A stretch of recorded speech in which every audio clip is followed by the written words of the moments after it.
Good afternoon and welcome to the Mansfield Shire Council meeting, Tuesday the 15th of September 2020. Before we commence today's virtual council meeting, I wish to note that this meeting is being conducted online in accordance with the provisions of the COVID-19 Omnibus Emergency Measures Act 2020, which was passed on the 23rd of April by the Victorian Parliament. This new Act introduced provisions into the new Local Government Act 2020 to allow for virtual council meetings, such as this one, to take place from the 1st of May until the 1st of November 2020. I also remind everyone that local government decision-making, unlike state and federal government, does not afford the benefit of parliamentary privilege, and hence no protection is afforded to councillors and council officers for comments made during meetings, which are subsequently challenged in a court of law and determined as to be slanderous. As with our previous online meetings, in order to be recorded as present at the meeting, each councillor must confirm that they can hear the proceedings, they can see the other councillors in attendance and be seen by other members, and they can be heard to speak. When we move to present and apologies, I will ask all councillors to confirm this. It is also a requirement that all virtual meetings of council are made accessible to the public by being streamed live via council's website. We are also broadcasting through Mansfield Radio again this evening. Please note that closed sections of council meetings to consider confidential items are not required to be live streamed nor recorded electronically. A quorum of a meeting of our council is that 3 councillors are present. If, for some reason, the quorum requirement is breached during the meeting by councillors dropping out of the meeting for some reason, we will adjourn the meeting and try to restore those connections. Finally, please note that should we encounter significant technical difficulties that do not allow today's meeting to continue at all, the meeting will be adjourned and those items on the agenda that have not been considered will be deferred for consideration by council at a later date. Thank you to everyone for your continued patience and support. Councillors, I will ask you to confirm verbally that you can see all councillors and hear the proceedings. Councillor Olver.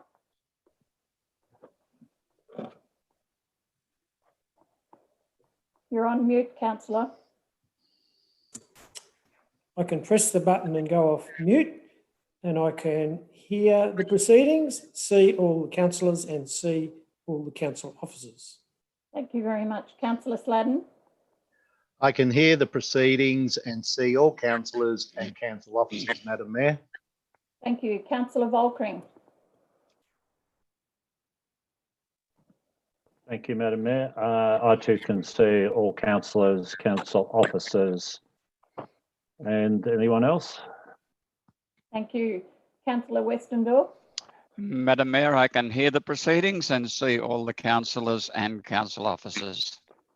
Thank you. I also confirm that I can see all councillors and hear the proceedings. I would ask you to raise your hand to acknowledge that you can hear each other. Thank you. Any apologies, please, Madam CEO?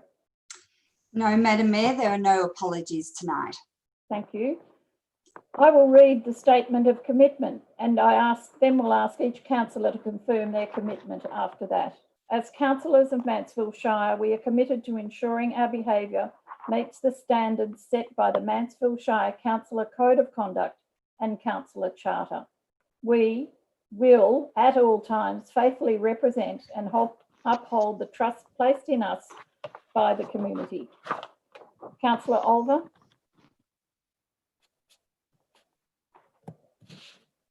You're on mute, councillor. Thank you, Madam Mayor. I confirm my commitment to the statement read. Thank you. Councillor Sladden. I confirm my commitment. Councillor Volkring. Madam Mayor, I confirm my commitment. Thank you. And Councillor Westendorf. Madam Mayor, I confirm my commitment. Thank you. Could I ask Councillor Peter Olver, please, to recite the acknowledgement of country? Thank you. Our meeting is being held on the lands of the Taungurung people, and we wish to acknowledge them as the traditional owners. We'd also like to pay our respects to their elders, past and present, and Aboriginal elders of other communities who may be here today. Thank you, councillor.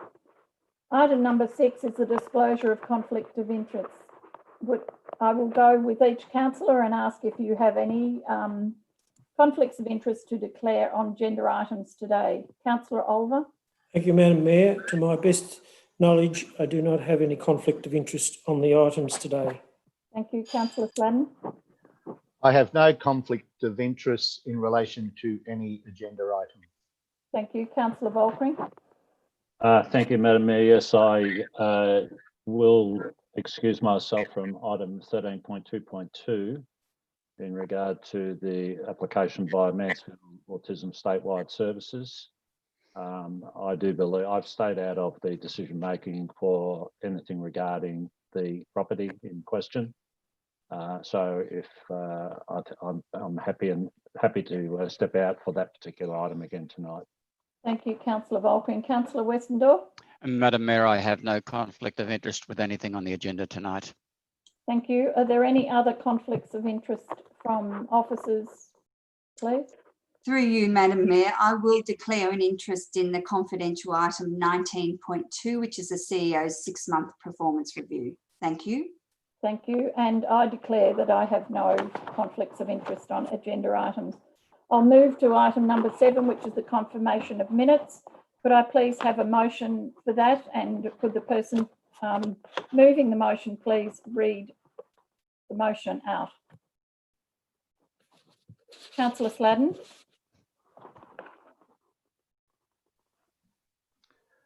I move the recommendation that the minutes of the Mansfield Shire Council meetings held on 18th of August 2020 and September 1, 2020 be confirmed as an accurate record. Thank you. Could I have a seconder, please? Councillor Volkring. Those in favour? Thank you. The motion is carried. Move on to number 8, which is representations. Madam CEO, do we have any presentations this evening, please? Through you, Madam Mayor, we have 3 people registered to speak to item 13.2.1 tonight. That is Lorraine Bruce, Andrew Field and Jane Macy. We also have 3 people registered to speak to item 13.2.1, being Ken Skinner, Simone Reeves and Judy Dixon. Thank you. Thank you. Madam CEO, item number 9, are there any notices of motion, please? There are no notices of motion for tonight's meeting, Madam Mayor. Thank you. I'll move to the Mayor's report, item number 10. Councillors will have read that report, and I just want to highlight the passing and condolence from Council of Beryl Howie and Graham Padbury just recently. They have been really strong community members, and the loss will be strong and loss to their family as well. I have a recommendation on page 6 that the Mayor's report be received. Do I have a motion, please? Councillor Sladden, second Councillor Westendorf. All in favour? Thank you. We'll move on to item number 11, which is reports from council-appointed representatives. The first one is the Business and Community Recovery Advisory Committee. Councillor Paul Sladden, could you give a short update, please? Thank you, Madam Mayor. Yes, the Business and Community Advisory Committee met last week to discuss the draft report of the recovery plan. That draft report will come before council next week. We also have a second meeting, last one before caretaker, scheduled for this coming Monday. I must say that I've been very impressed with the innovation that's been shown by local businesses and also the community in their care throughout this period, and the commitment of the committee members in assisting council to work together with the business community and the community more generally to progress this forward. So that that draft plan will be released very shortly. Thank you, Madam Mayor. Thank you, Councillor Sladen. And I support, as chair of that committee, I do support your words there about our community and our businesses.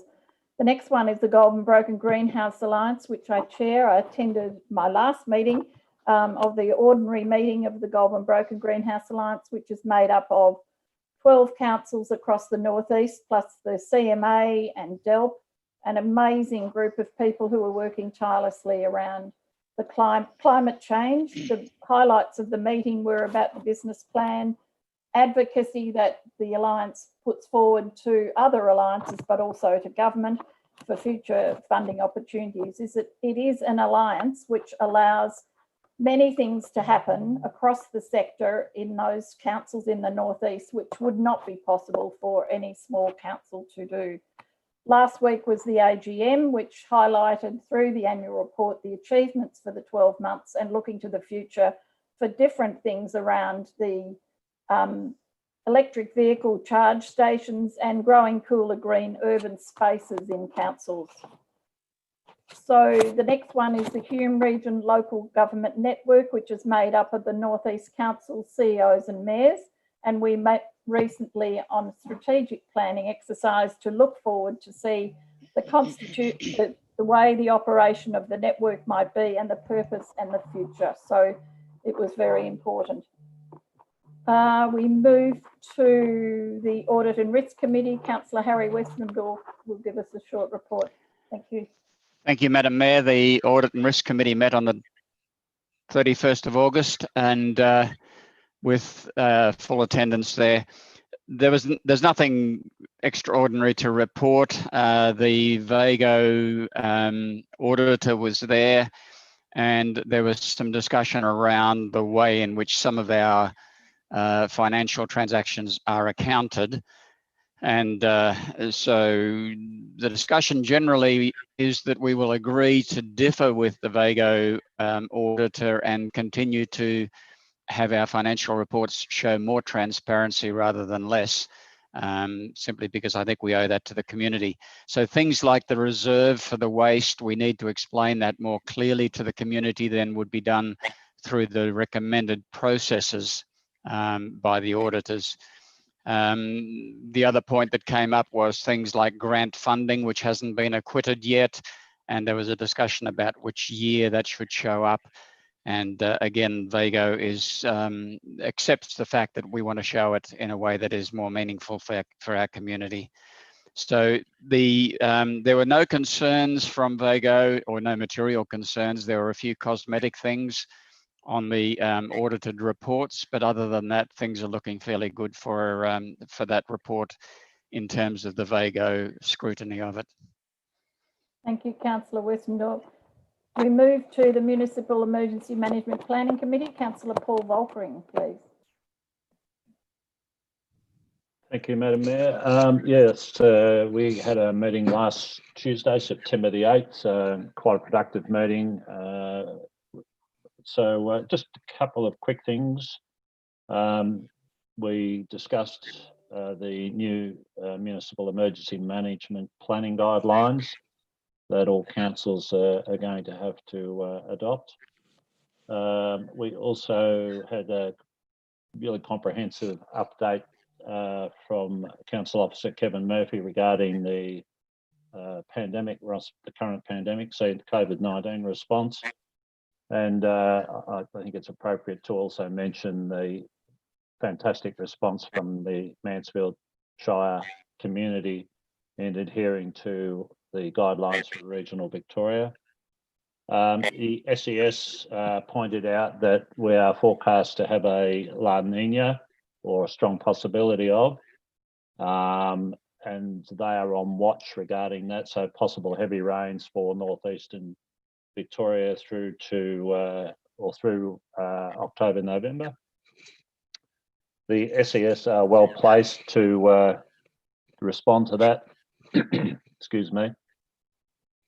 Crime levels across Mansfield, as reported by Senior Sergeant Steve Carden, are down. Obviously, so C19 may have some impact on that.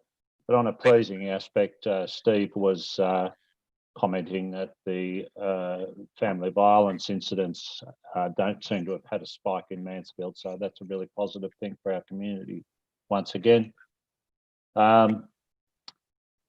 There was an issue that arose which impacts some of our non-resident ratepayers. So due to the current restrictions in Melbourne, some of our non-resident ratepayers are unable to come to Mansfield to prepare their properties, particularly the larger landowners, for the forthcoming summer season. So we're looking to see how we may be able to address that issue. Goulburn Valley Water also reported on a main in High Street, Mansfield, on the corner of High Street and Hyatt Street, directly opposite the Delatite Hotel, which has been or has burst twice now. One of the issues there is heavy vehicles progressing through that corner, heading north towards Benalla, and their weight, especially V doubles, is causing that main to fracture. So they're proposing some fairly extensive works this time to try and address that particular issue. I think that was about it. I'd just also like to note, and I think it's appropriate, Madam Mayor, your contribution to emergency management. I, as chair, went to the extent of acknowledging you, and I want to make that public through our council meeting. Your contribution to the emergency management committee for some period now has been outstanding. So thank you on behalf of the community once again. And also the role of our former community services manager, Mel Houghton, whose response during the bushfire period and also the beginning of COVID-19 in garnishing the community together and providing support and response both to council officers, councillors and the community. So thank you to Mel, and also once again noting your outstanding work, Madam Mayor. So that'll do for me. Thank you very much for your words, Councillor Volking. Councillor Olver, would you like to just do a short report on the North East Local Government Waste Forum, please? Thanks, Madam Mayor. Yes, we recently had a meeting of the forum and had the normal housekeeping and so on, but I guess the standout for the meeting was a presentation from Joe Picken. And Joe Picken is one of the directors, owners of a company called Blue Environment, and they're at the cutting edge of the forefront, really, of all kind of waste strategies.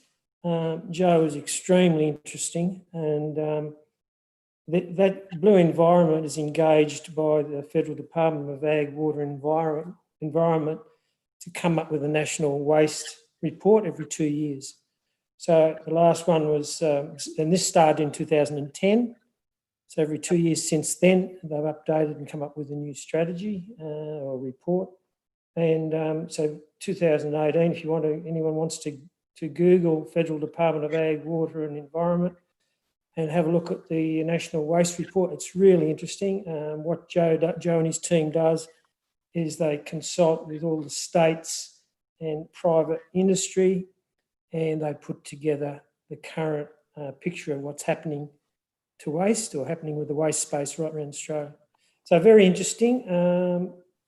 And so at the moment he's working on 2020, pretty much almost finalised it. And they also incorporate some targets. And one of their interesting one was, but he said, unfortunately, it's only compulsory, but a lot of people, not compulsory, sorry, a lot of people have signed up to it, is Australian packaging targets. And the target by 2025 is 100%, this is for packaging, 100% reusable, recycled or compositable.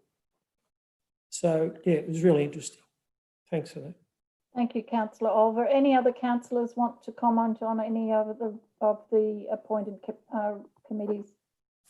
Thank you. Could I have a motion, please, to note that and someone to read the actual recommendation, please? Councillor Olver. Oops, better find it. Sorry, I'll be there in a minute. I'm just doing my laptop.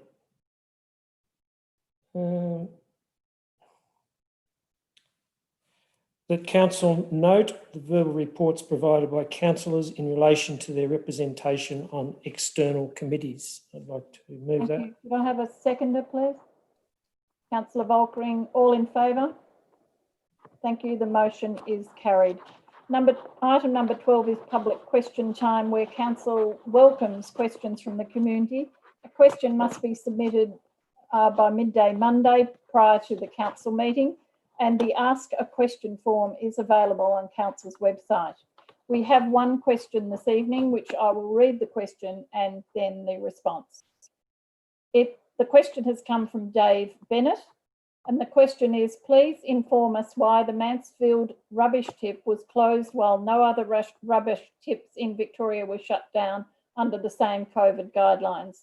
This is a service that is funded in part by us ratepayers, but we will not see a reduction in our rates for our loss of service. The response: visiting the Mansfield Resource Recovery Centre to dispose of household waste was not considered a valid reason to leave home under the government's stage 3 COVID restrictions. The Mansfield Resource Recovery Centre has remained open to essential commercial and trade customers and residents without a curbside collection service. This is also in line with other neighbouring councils who, acting on the advice provided by the state government, introduced restrictions to their resource recovery centre operations. Further to the government restrictions, council has also has an obligation to protect staff from exposure to customers while visiting the facility from stage 4 restricted areas or outside the municipality to avoid any potential transmission of coronavirus. Therefore, the decision was made to restrict access to the facility, limiting potential for staff exposure to the virus from visitors in the more heavily restricted areas. With the relaxation of restrictions announced by the Victorian government today, the Mansfield Resource Recovery Centre will be open to the general public as of 12 noon this Friday, the 18th of September. We will move on to item 13, which is officers' reports, and the first one is the departmental reports. Madam CEO, could you lead us with that, please?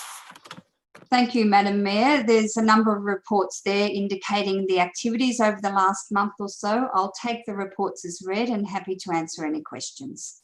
Councillors, any questions or comments, please? Councillor Sladden. Thank you, Madam Mayor.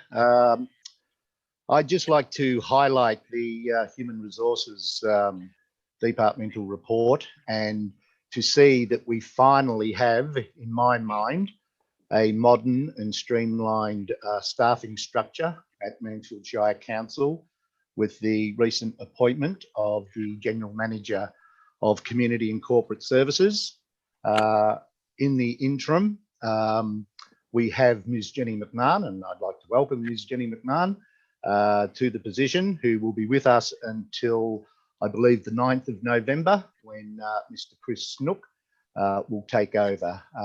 So it's pleasing to see that staffing structure finally in place. As I said, it's a modern one. Mansfield Shire has finally got on a par with every other council, I believe. And I'd like to acknowledge the fantastic work that our CEO, Ms. Conrick, has done in ensuring the smooth transition to that. So thank you, Madam Mayor. That's all I wish to comment upon. Thank you, Councillor Sladden. Councillor Volkering. Yes, look, thank you, Madam Mayor. I'd like to support Councillor Sladden's comments as well. I think that's a great outcome. But I'd also just like to highlight, if I could, the wonderful work of one of our local contractors in completing the path along the Buller Road. We know that's been a particularly dangerous area, especially for some of our older residents that are having to make their way to and from the caravan park back into town. Great to see that outcome. Also want to commend the council officers who oversaw the project, and have also upgraded some of the parking signs and whatnot along that section of road there. I think it's a hell of a lot safer than it used to be. We've had a pretty quiet winter this year, thank goodness, in some respects. But I'm sure next season, if things get back to any sense of normality, that'll be a much safer area for people to move along. Thank you. Thank you, Councillor Volkering. I'd just like to commend all the staff with the excellent reporting to Council for the month of these departmental reports. I know the staff are extremely tired, but it's obvious from the reports that it's work as usual and excellent. Good, well done. So, councillors, any other comments or questions? I'll call on someone to move a motion, please, on page 8. Councillor Westendorp, seconder. Councillor Volkering. Councillor Westendorp, would you like to move, make a statement as a mover? Madam Mayor, I move that the council receive and note the departmental reports for the period 19th of August to the 4th of August 2020. Does that make sense? I don't think so. The dates are wrong. It We'll have should. to have that checked. Yes, I think it should probably be September. Yes, so the 4th of Yeah. September.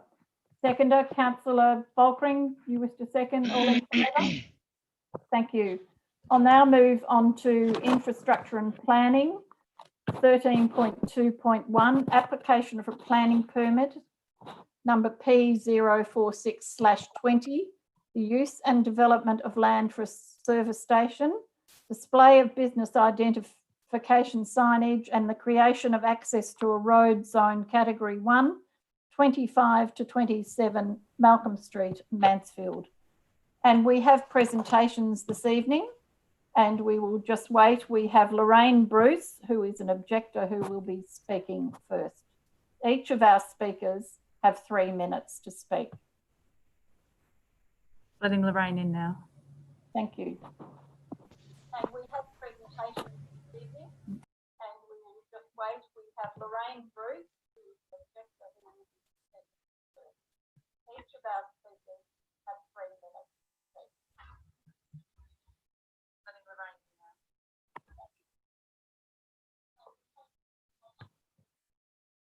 I'll let you lead, Mark. Hello, Lorraine, can you hear us? I can hear you. Okay. Madam Mayor, I thank you and Council for giving me the opportunity to speak. When undertaking due diligence prior to buying our home at 1335 Malcolm Street. I can hear you. Can you hear me? Yes, Lorraine. Were you going to go on video so we can see you, or would you prefer just your voice?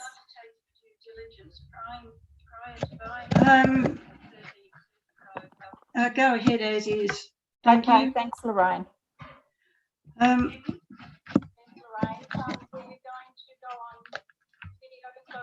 Right. Through you, Madam Mayor. Excuse me. Through you, Madam Mayor. Councillor Sladden's got his hand up. Councillor Sladden. Thank you.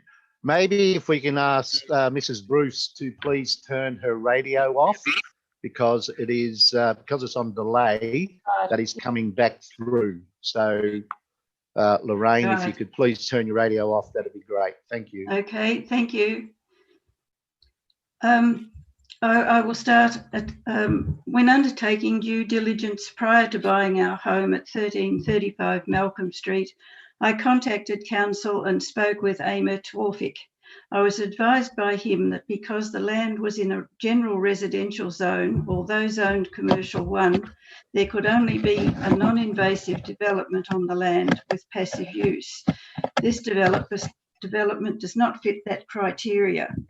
As the level of the land in the northwest corner is to be raised by 1.2 metres by virtue of fill and a retaining wall, ground level will be only 60 centimetres below the top of the western boundary fence.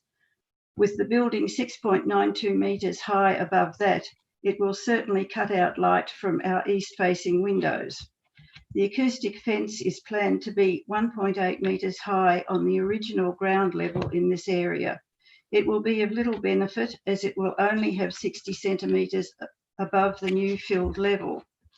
Also of concern with raising the ground level is the matter of drainage. At present, there is a great deal of runoff during heavy rain, which causes flooding on the block which is now a car yard. From our upstairs window, I can clearly see water built up along the northern fence of the car yard. That water can remain there for several days. If the application is approved, the hours of operation during construction must be limited. The earthworks proposed are very substantial and will create unavoidable disruption to neighbouring residences. The applicant has stated that the convenience store will sell only pre-packaged food, drinks, etc. The plan shows a deep fryer with space for other equipment consistent with the sale of at least hamburgers and chips. The light tower proposed for the southeast corner states fast food is available. The plan shows indoor and outdoor dining and multiple toilet facilities. It is clear they are aiming to sell more than pre-packaged food. The proposal is for the business to operate 24/7. This will most definitely have a detrimental impact on our surrounding residential properties. I ask that Council give further consideration to the fact that the land is identified as general residential under the Mansfield Township Framework Plan and is well away from both the township retail sector and the retail sector on Mount Buller Road.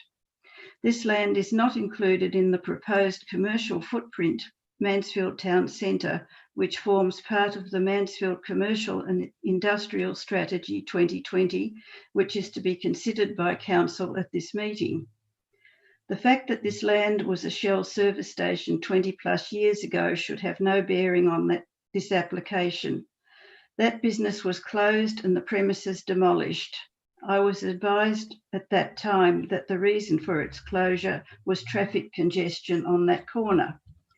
I ask that Council reject this application due to the matters I have raised and its detrimental impact on surrounding properties.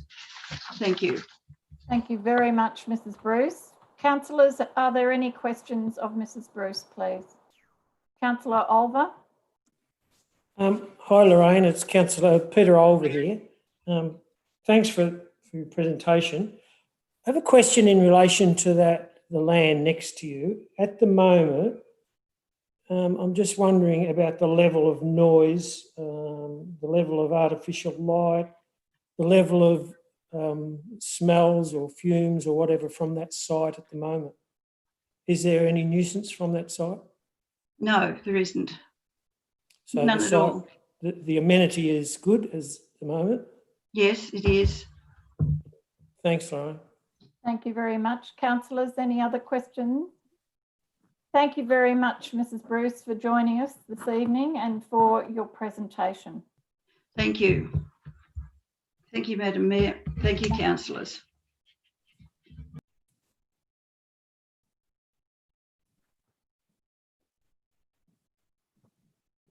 We are waiting for Andrew Field, who will be speaking against the proposal. Are you there, Andrew?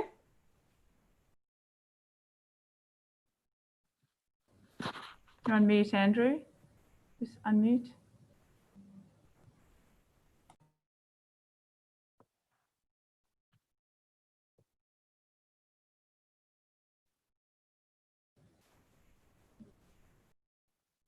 Thank you, Andrew. Are you there?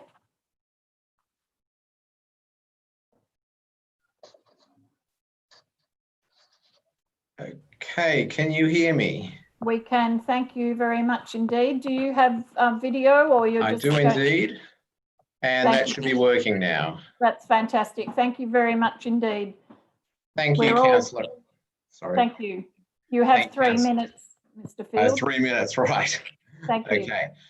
Look, as I said, my name is Andrew Field. I'm actually speaking on behalf of my mother, Anne Field, who is the 82-year-old owner of the property known as 60 Chenery Street, which sits on the southeast corner of the intersection of Malcolm and Chenery Street. In other words, facing the site in question, that's 25 Malcolm Street.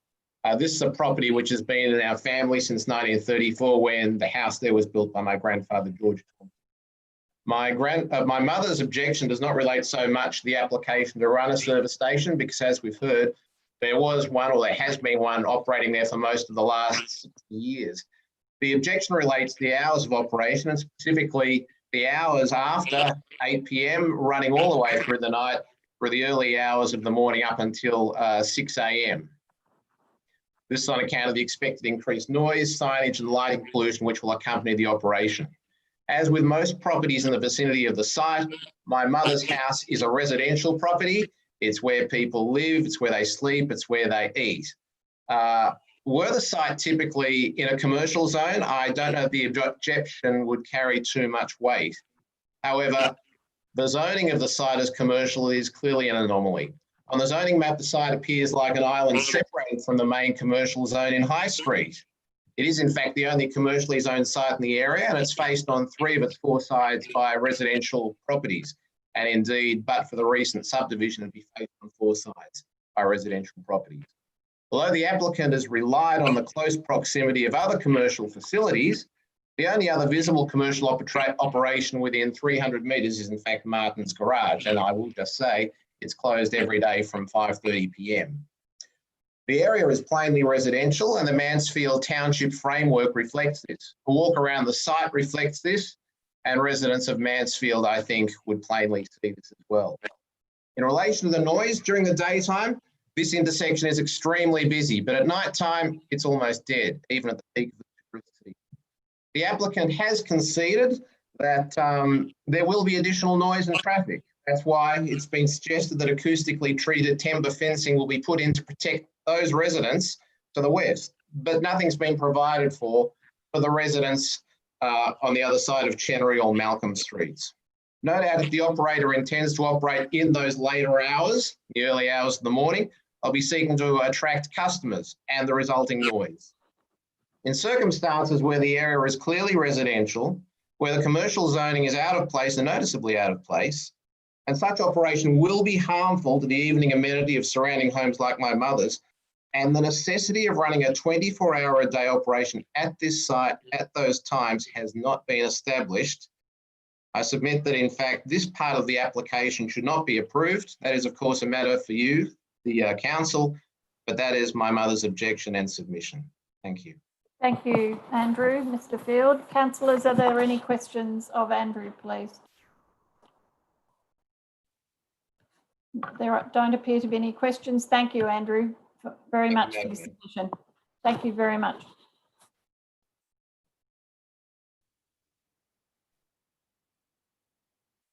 We now have Jane Macy, who is the applicant, to speak.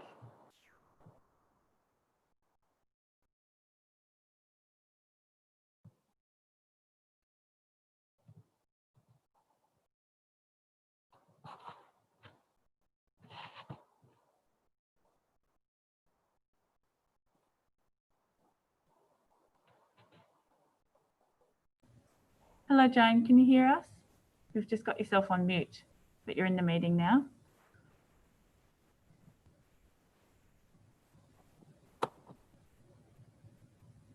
Thank you, Jane. Are you online?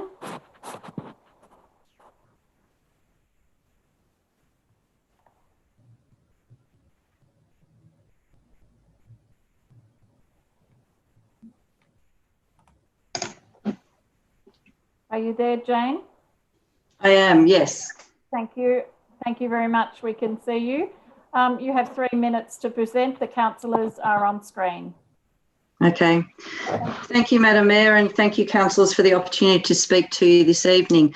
My name is Jane Macy. I am a town planner with Spire based over in Shepparton, and we have been assisting with this planning permit application. I'd also like to introduce Peter Spargo, who is online from the Spargo Group. Peter is a long-time landowner in the Mansfield area and has a proven track record of quality developments in the town as well. The successful townhouse development at number 2 Malcolm Street is well designed and presents attractively to both street frontages. There's no reason that this won't continue with the new development that Peter's proposing at Malcolm Street, this proposed service station.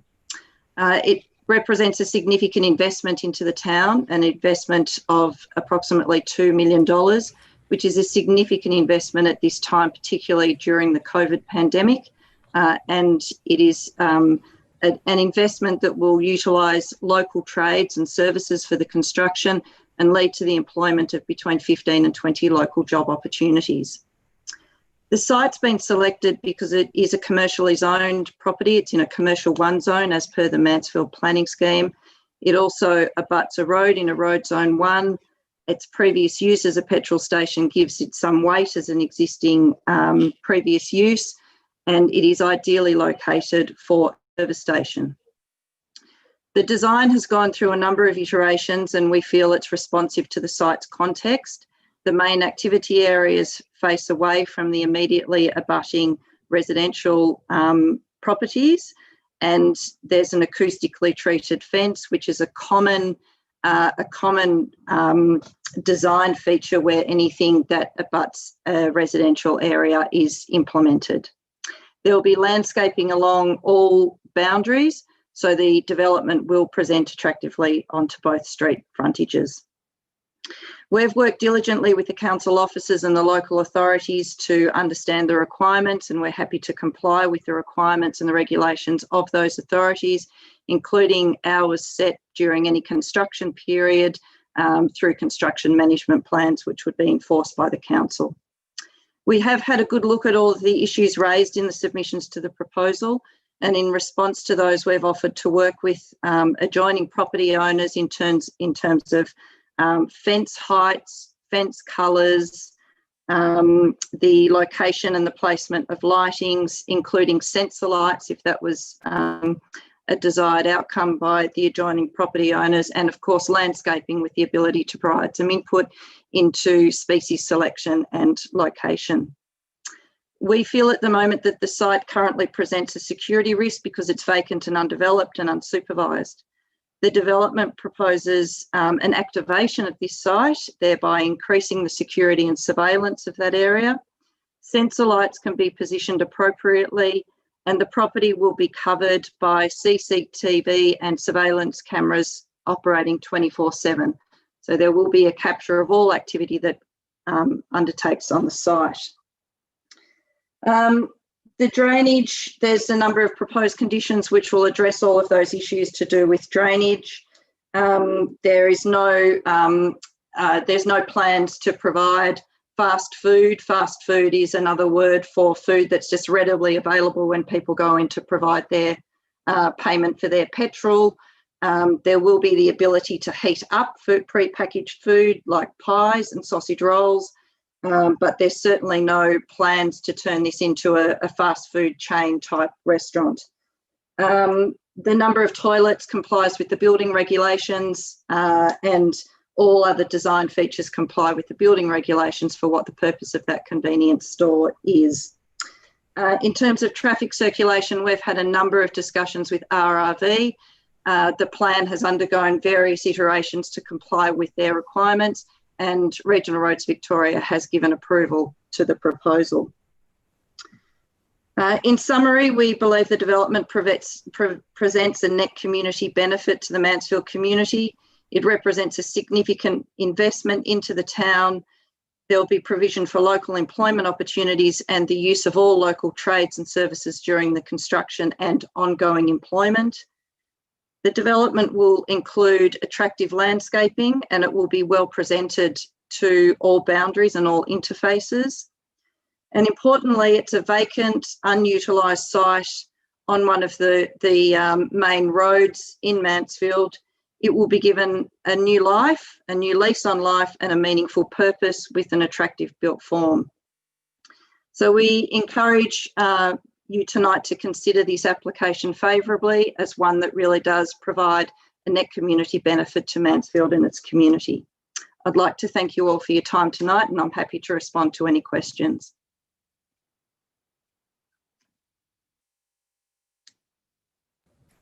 Thank you very much. And councillors, do we have any questions? Councillor Volkering, please, for Ms Macy. Thank you very much, Ms Macy. I guess my sensitivity about this application is to the demographic of Mansfield being towards older members of our community, the older group that are perhaps retired, and a lot of them living very close to the centre of town, and we've heard from a couple of those. noise is particularly an issue for those older residents. They've got to get good sleep. And I note that the plan is for a 24/7 operation, and you may well know that probably between the hours of about 11 p.m. through till about 5 a.m, Mansfield can be pretty quiet, and some might describe it as being dead. But what's the rationale behind a 24/7 application for this particular development? Thank you. Thanks,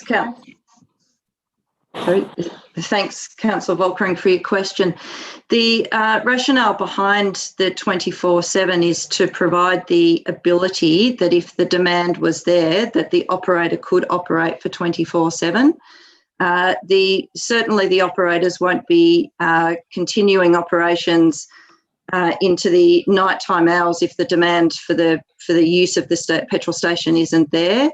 But the application has been made in case the demand does arise, that the proponent won't have to keep coming back to council to seek an extension of those hours. But certainly the operation won't be looking to operate if it's not going to lose money by running it during the night for the sake of one customer that may or may not turn up.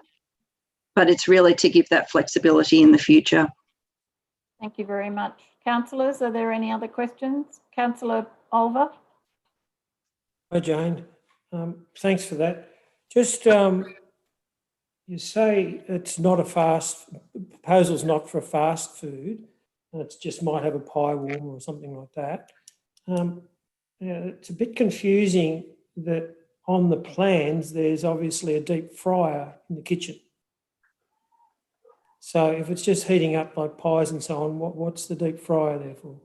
I'm assuming that might be used if they heat up some potato cakes or some jam donuts, just in the deep fryer for those. It's just heating up food that's already cooked and probably snap frozen off-site. Yeah. Thanks for that. Thank you. Councillor Volkering. Again, through you, Madam Mayor, to Ms Macy, if I can call you Jane. Yes, certainly. Jane, again, the treatment of the western boundary, and you've gone to some length to explain that the applicant is willing to work with the local residents to try and develop some sort of landscape buffering there that might be suitable to the residents. But a lot of the residents that have put submissions in or objections in are elderly, and they're not necessarily able to be able to afford any change to their properties. Who's going to be responsible for works that might encroach on neighbouring properties? I speak specifically about landscaping. So all the landscaping works will be undertaken within the development site. Is that what you mean? I'm just not quite too sure. I understand that, but some of the existing landscaping, bamboo in particular, that I've noticed is in abundance there. It may be that the applicant chooses to get rid of that stuff. I think the residents that I've spoken to have been concerned that it'll take significant time for new landscape to establish itself and get to a height where it can provide a similar buffer, put it that way. Yes, yep. They're concerned that the cost for them to rebuild or pick particularly fence lines and so forth. Yes, so fencing and landscaping the costs of those will be borne by the proponent, but we are quite happy to sit down with the neighbours and work through the staging of the development, and if it can be accommodated, but that some of that mature planting can be retained while construction is going on, we can work in with the neighbours, particularly given that there is quite a wide easement through there on which no buildings can take place. So we would be quite happy to work through with the neighbour via council processes to see if some of that vegetation could be retained on the boundary during construction. Thank you. Councillors, any other questions of Ms Macy, please? Now, if there are any questions for our Manager of Planning Environment, Mr Mackay, please. Councillors. Councillor Alder? We've still got Miss Macy on the screen. Yep. Is that fine? Thank you. Yep.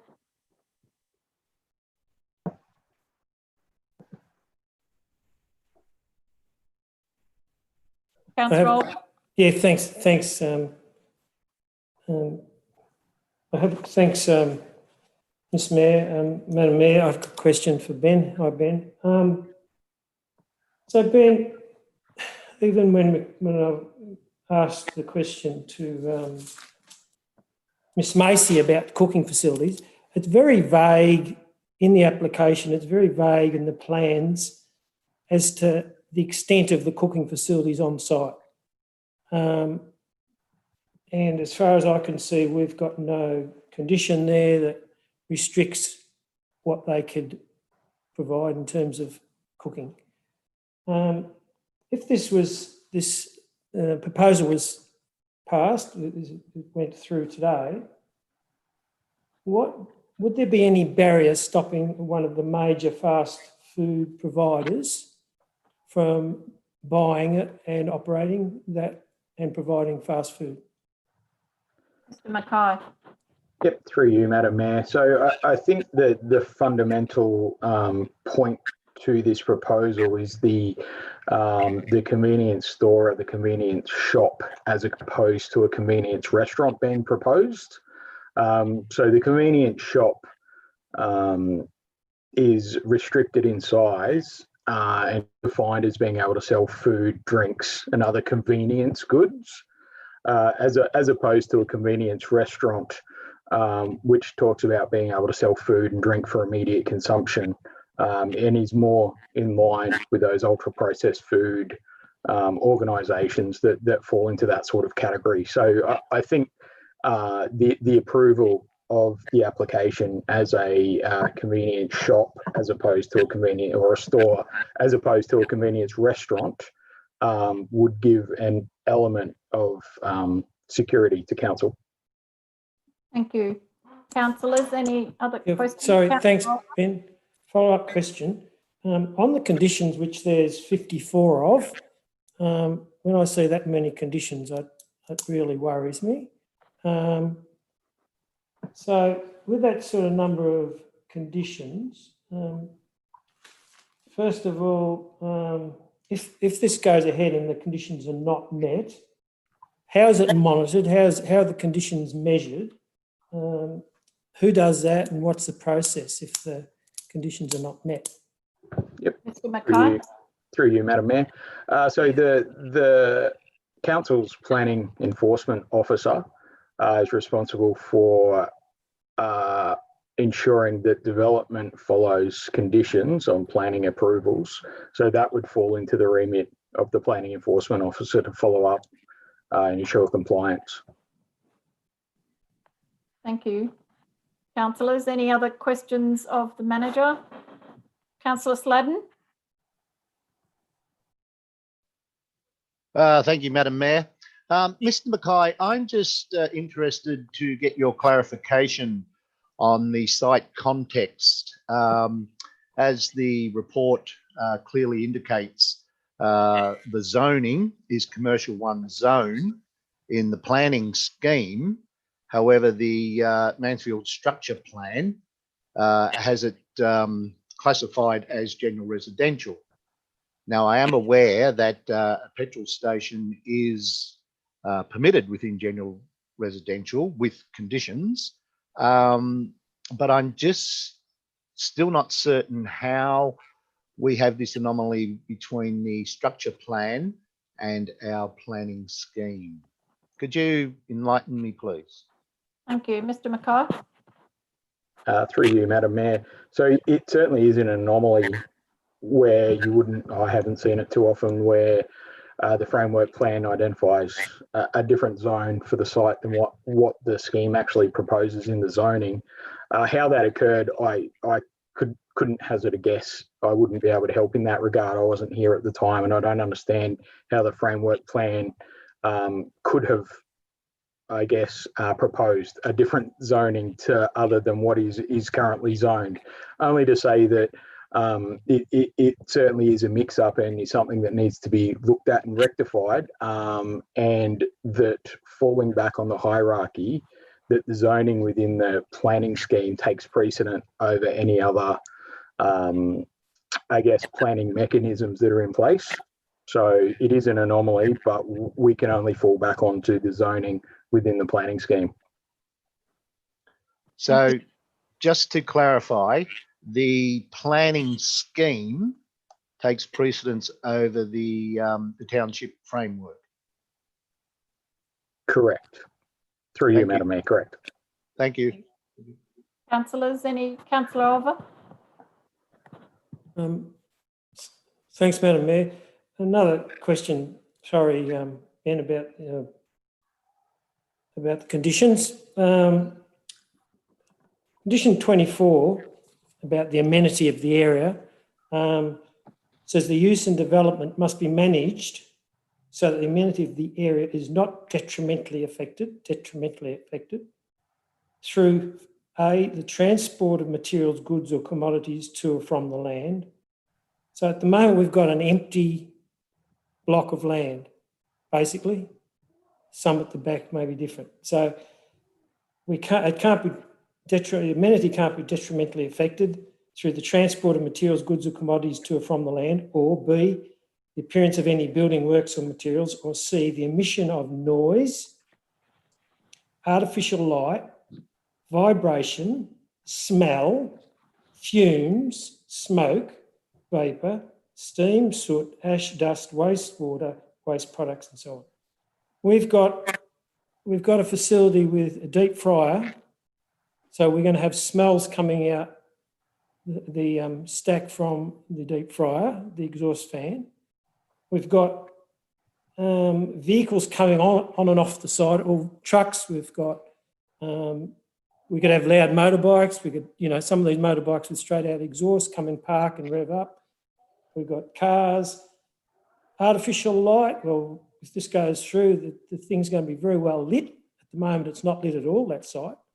So my question is, we're saying that the amenity of the area is not to be detrimentally affected. First of all, the compliance officer, how are they going to go about that? What base data are they going to start with now? How are they going to measure whether the area is detrimentally affected in terms of noise, artificial light, vibration, smell, smoke? How are they going to go about that? Mackay? Through you, Madam Mayor. So I guess that is a tricky one, and something that we as a development services unit grapple with, I think, on a weekly basis.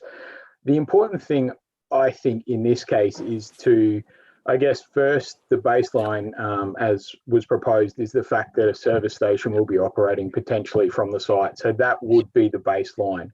And that any, I guess, detriment to the amenity above what would be expected from a usual operation of a service station is the measure that you would take. So if the neighbouring properties were detrimentally affected and persistently affected, then that's when the investigations would occur, and the baseline would be, so what are the normal, I guess, amenity issues, for want of a better word, that might happen on a site as opposed that has a service station as opposed to a vacant piece of land. Thank you. Thank you, Thanks, Mr. Mr. Mackay. Councillors, any other questions of the manager? If I could ask then, do we have a motion, please?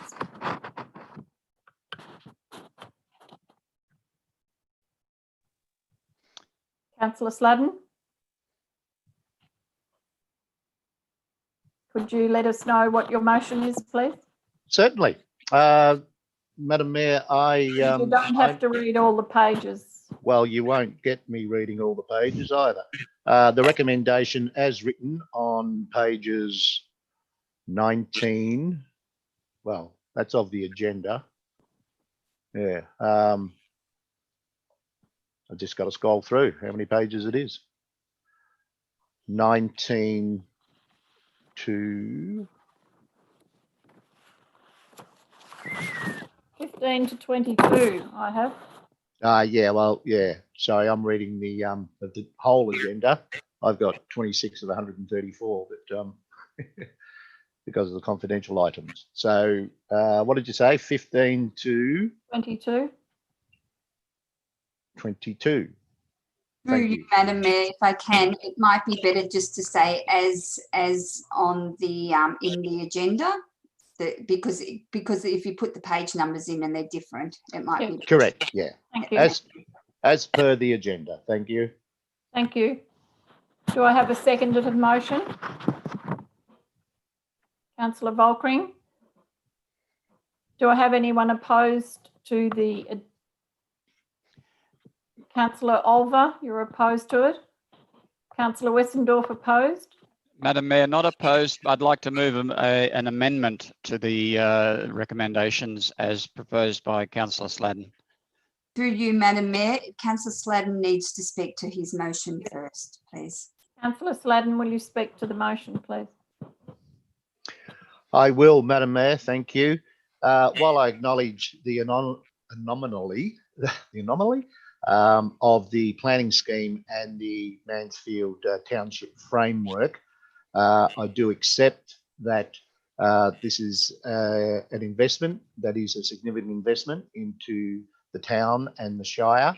I believe the issue of 24/7 will be determined by demand, and I'm probably not as confident or as optimistic as maybe what the proponents are to get 24/7 use.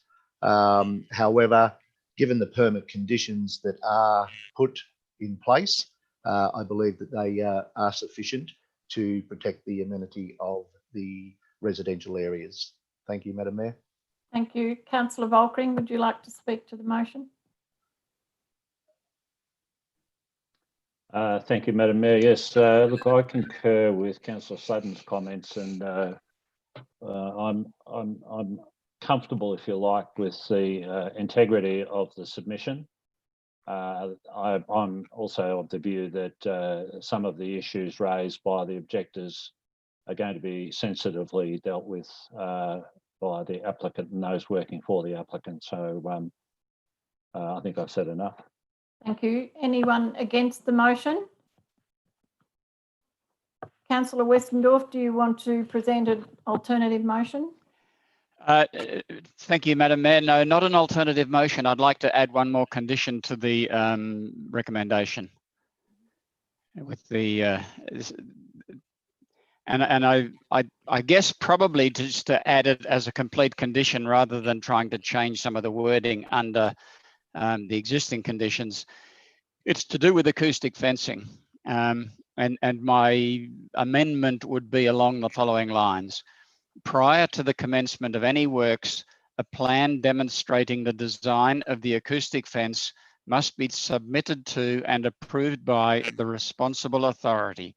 The plan must A, demonstrate how it will mitigate noise to adjoining properties on the western boundary, and B, provide the acoustic treatment to the fencing for the outdoor eating area.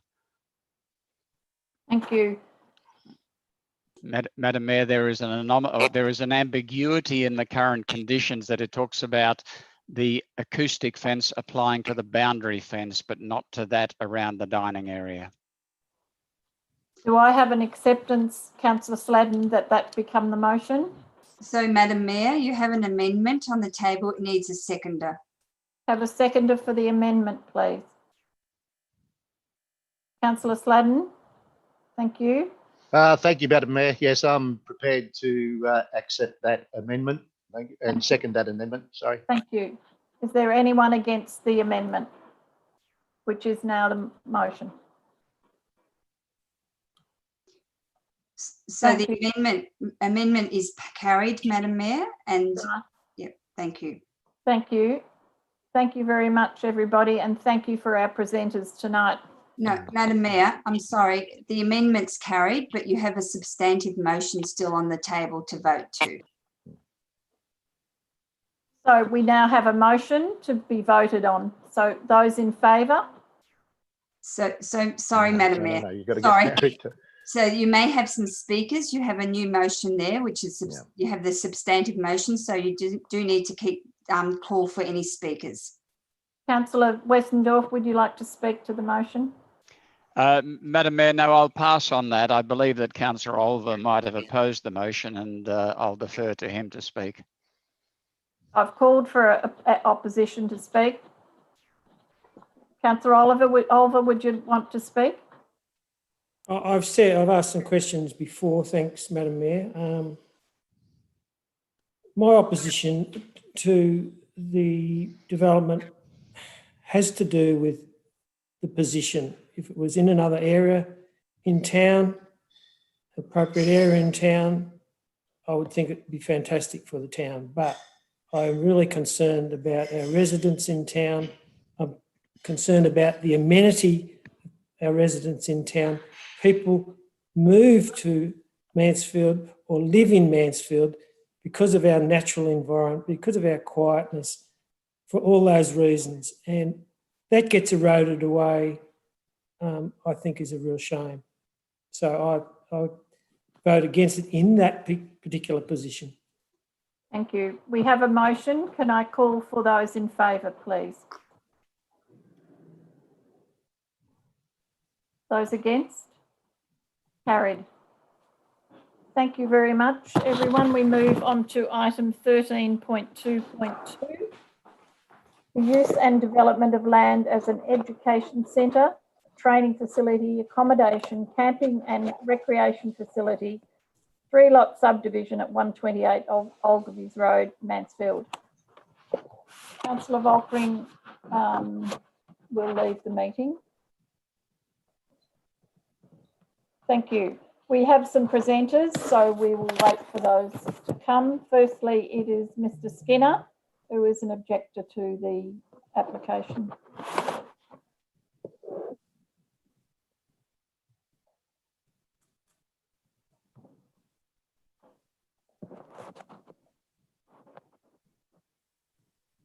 Hello, Ken. Thank you for your patience. Hello. Thank you very much. Thank you, Mr. Skinner. It's Councillor Marg Atley here. If you would like to speak, you have 3 minutes to speak. Thank you.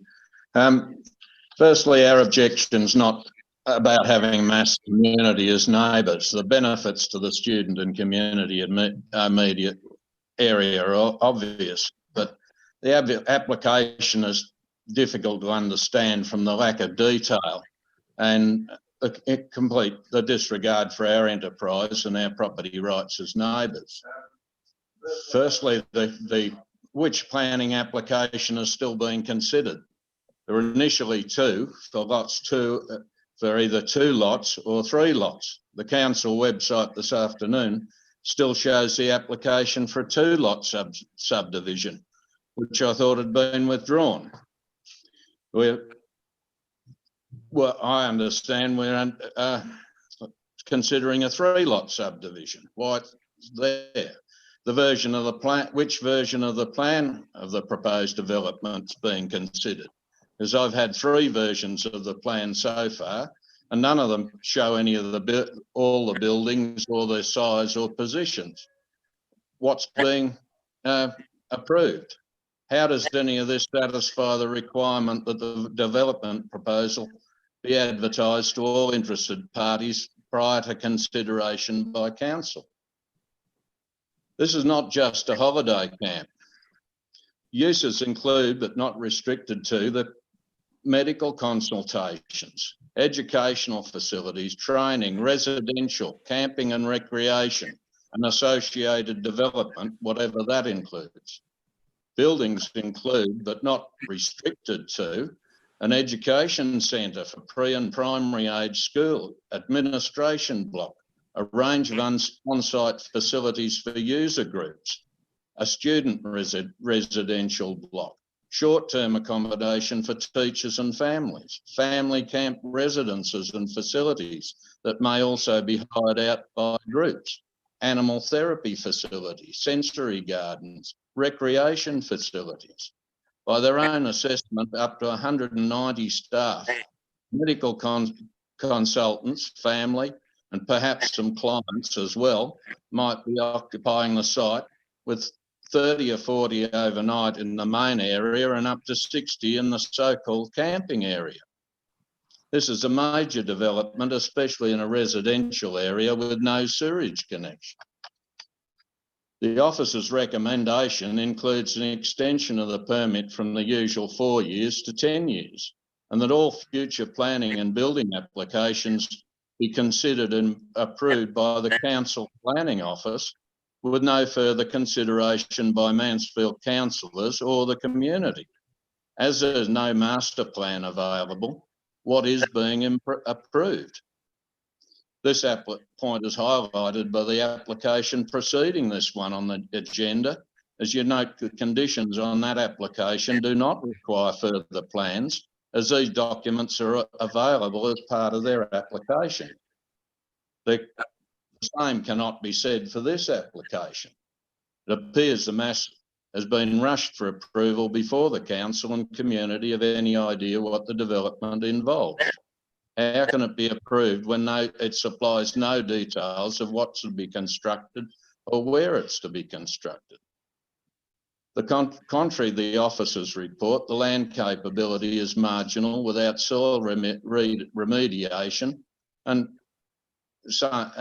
effluent treatment. Some effluent fields are located in an area which has not been formally assessed. Our main access road runs along the boundary, and Craig in his letter has addressed the liability issues this raises, and we should not have to build a new fence just to continue our existing business operations. The bushfire assessment rates the fire danger category at the third highest level out of the 4. It does not address the danger of a fire starting on the development and not being contained. There's some rough country between the development and the South Blue Range, which is inaccessible in most areas. Most fire danger conditions are associated with a northerly wind, not a southerly. The camp and conference accommodation is on land zone farming. While I'm getting on a bit, I can't do the mental gymnastics required to be able to claim a provision in the farm zoning laws which allows a hobby farmer to stay overnight in a caravan on 40 hectares to justify a 60-bed accommodation complex on a 10-hectare site, which is too small for development under the current zoning laws. This, along with the recommendation that a master plan only be drawn up after this application is approved by council, and then all future approvals be granted by council officers alone, with no council or public notification, let alone input or control, are just a blatant grab for ability to do whatever they want for the next 10 years. Due to the amount of information being required, this denies the community and objectors our third-party rights to view the final product before it's formally approved. I need you to finish as soon as you can, please. Your 3 minutes are up. Well, that's about it. Just to say that I think the application should be rejected until all this information is provided to council and the community so that the project can be properly assessed. Thank you. Thank you for your tolerance. Thank you much, Mr. Skinner. Councillors, have anyone got a question of Mr. Skinner, please? Thank you, councillors. We now have the applicants. Simone Reeves and Judy Dixon will be coming in.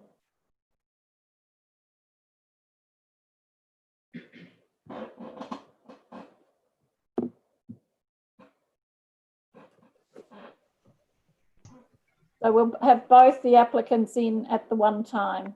There's Simone, thank you. Hi. Thank you. And Judy? Hi, Councillor Mayor Attlee. Thank you. We'll have Simone first and 3 minutes speech. So thank you very much. Thank you. Mayor Margaret Lee, councillors, submitters and staff. Thank you for the opportunity to speak to you tonight on behalf of my board regarding Mansfield Autism Statewide Services, or as we refer to it, MASS, and about our dream of building a new and expanded home in the context of a therapeutic care farm. I feel quite emotional at this significant stage in our progress that started as a determination to expand to better meet the demand for our services and do it in a world-class way. We know from 50+ years of experience that nature, exercise, healthy eating, family and early intervention are critical to improving the lives of young people with autism. And these principles led us to purchasing the 100 acres just out of Mansfield. And here we are tonight with our application for planning approval to build what will be a national centre for excellence in the way we work with families with autism. Not only will we be able to provide bespoke educational classrooms complemented by a farm residence for placements and respite, we will also be able to provide a family camp and short break retreat that will also enable us to train teachers and allied health professionals in how to best work with people with autism.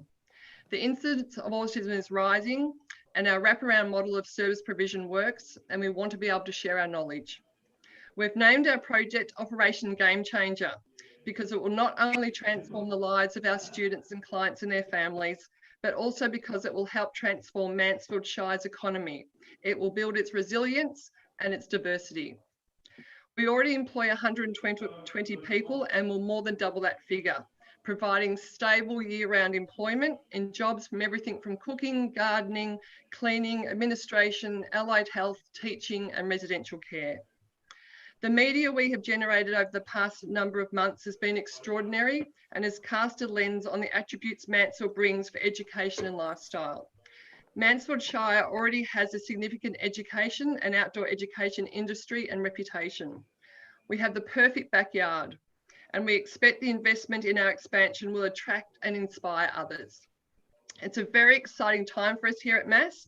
The farm has already been of incredible value given the purchase coincided with the COVID restrictions, and it's been wonderful to see the children benefit from it daily.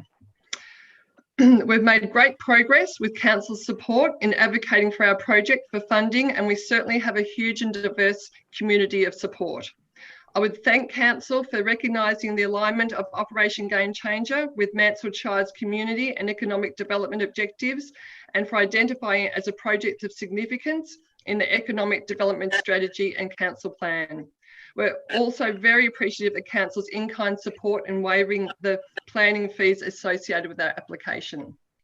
We thank the council officers for the tremendous amount of support of work that has gone into the planning report, and we certainly agree with the recommendation of grant notice of decision to grant a planning permit. Thank you all very much.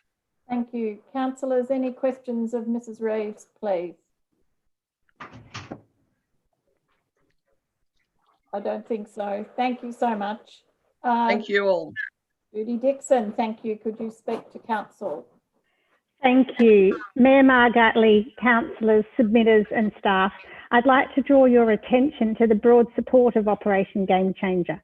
We have letters of support from Mansfield Shire Council, Amaze, Autism's peak body and parents all around the state. In education, from Mansfield Secondary and Primary, St Mary's, Steiner, Lauriston, Timbertop, Benalla College, Independent Schools Victoria, Go TAFE, Ovens Murray Department of Education and Training, North East Higher Education and Skills and North East Local Learning Employment Network. In health, local GPs and paediatricians in Shepparton and Wangaratta, and psychiatrists and psychologists in Beechworth, Mansfield, Albury, Wodonga and Wangaratta.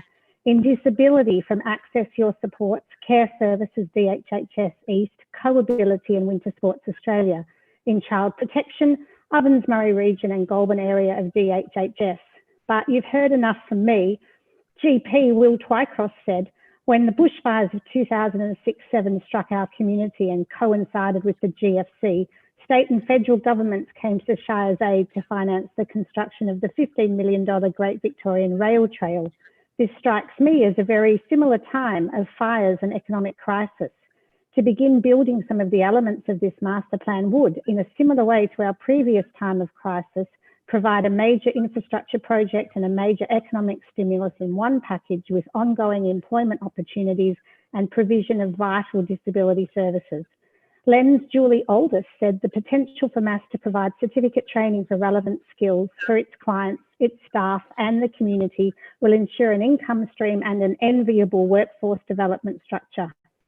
Ovens Murray Education's Claire Russell said, many students have attended MAS family camps and term placements. When they return to re-engage with their mainstream school, we see huge development in their ability to be included in the school and access the curriculum. St Mary's Trish Etzel said, some students have shared dual enrolments with MAS and MAS provides us with professional development. Mansfield's fortunate to have this statewide specialist service and its expansion will benefit us, the community, young people and their families. Paediatrician Peter Eastoe in Shepparton said, MAS is the only regional service that fulfills this area of a significant need. It's a model that should be supported at all levels of government. The proposed expansion is so exciting for a seasoned practitioner and I totally endorse it. It's not surprising we have such broad support. Operation Game Changer offers incredible social benefit. Add the positive economic impacts in job generation, resident attraction, economic diversification and resilience combined with our commitment to improving our farm environmentally, and it's a total win-win. Thank you to Council for your advocacy and support of our project. Announcements are imminent regarding various funding applications and our fingers, eyes, toes, everything is absolutely crossed. Thank you to the officers for their work in the detailed planning report. We understand the work that's gone into that and we commend their recommendation to you. Thank you. Thank you. Councillors, any questions of Ms Dixon, please? All right, thank you. Councillors, are there any questions of Mr Mackay, our manager? Do I have a motion? Councillor Sladden. Madam Mayor, I do have one question. Yeah, so do I. Mine's a question that I wasn't moving the motion. Thank you. Councillor Sladden then, please. Mr Mackay, I'm confused with the response given by Goulburn Murray Water, particularly with their noting of the requirement for an EPA works permit or works approval. Can I ask what conversations have been undertaken with EPA regarding the wastewater treatment? Mr Mackay. So there's been, sorry, through you, Madam Mayor, there's been conversations through Council's Health Department and Goulburn Murray Water with the EPA and the requirements for effluent disposal. I guess just probably seek clarification around what particular matters you are relating to that require further conversation. Well, can I be more direct? Yep. Have you had direct conversations with the EPA? Was this referred to the EPA for comment? My understanding is that the council officer at the time sent this through to the EPA for assessment, yes. Okay, so normally they would be a referral authority? Yes. Okay, but I don't see any response. I see a response from the CFA and from GMW. I don't see a response from the EPA.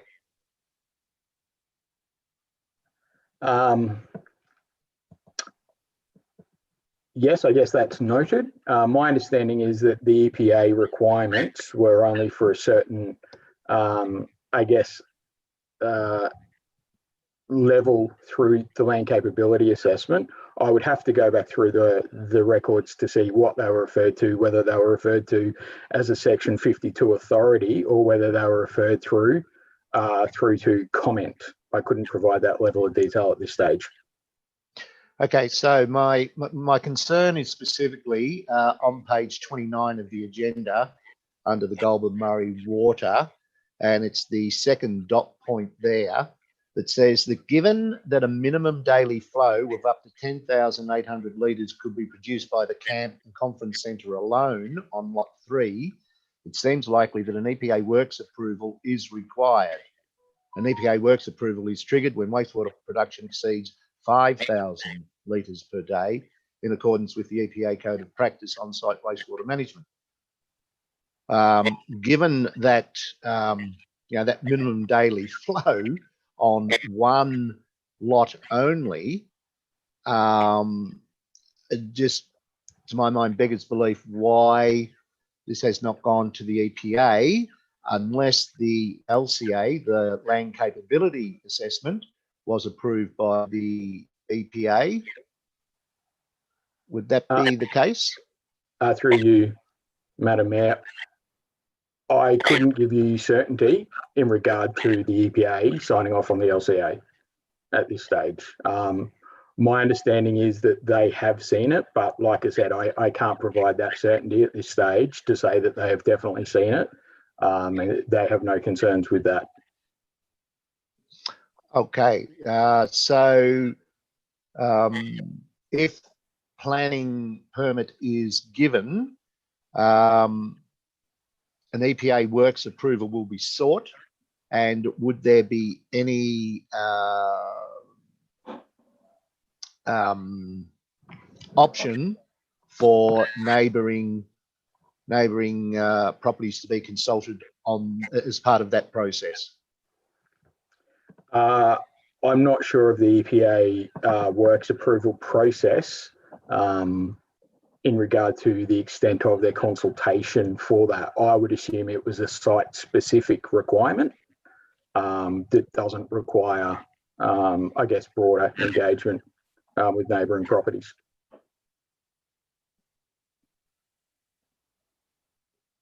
Thank you, Mr. Mackay. Thank you. Councillor Westendorf?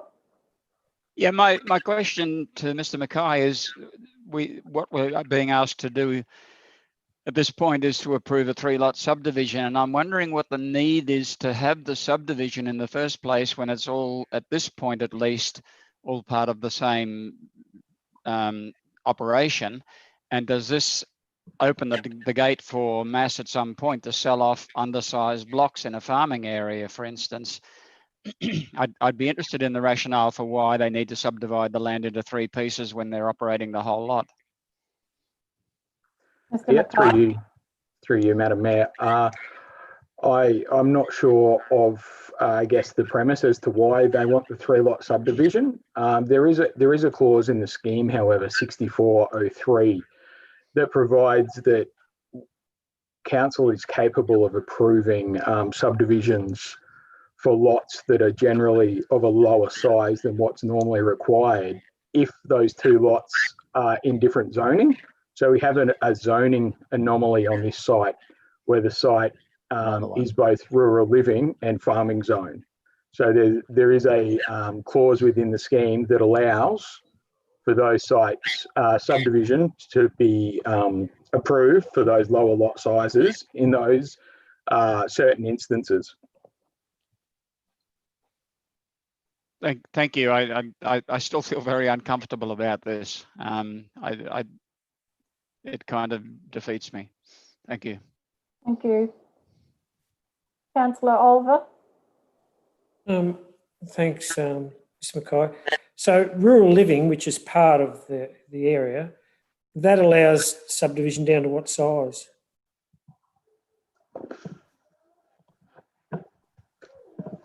Through you, Madam Mayor, I couldn't tell you off the top of my head. Thanks. Councillors, any? It would allow further subdivision of that site. That's what I was thinking, that there's more potential there for subdivision, and I'm just checking on what the size was. Councillors, any further questions? I would call for a motion.